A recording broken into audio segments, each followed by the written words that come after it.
सुरुवात करूया सर्वांच्या जिव्हाळ्याच्या विषयाने सोयाबीन। आज लातूर, अकोला, अमरावती बाजार समितीत सोयाबीनला 4300 ते 4600 रुपये प्रति क्विंटल भाव मिळाला आहे।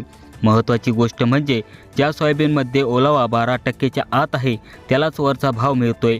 ओल्या मालाला व्यापारी 3800 ते 4000 वर मागत नाही।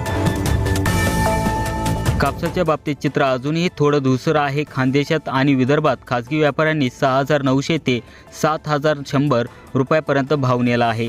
CCIची खरेदी केंद्र सुरू झाले आहेत, पण तेथील नियम कडक असल्यामुळे अनेक शेतकरी अजूनही खाजगी बाजाराकडे वळत आहेत।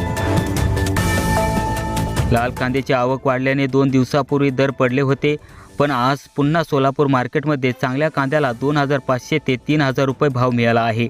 दक्षिणेकडील राज्यातून मागणी वाढल्यास हा दर टिकून राहण्याची शक्यता आहे।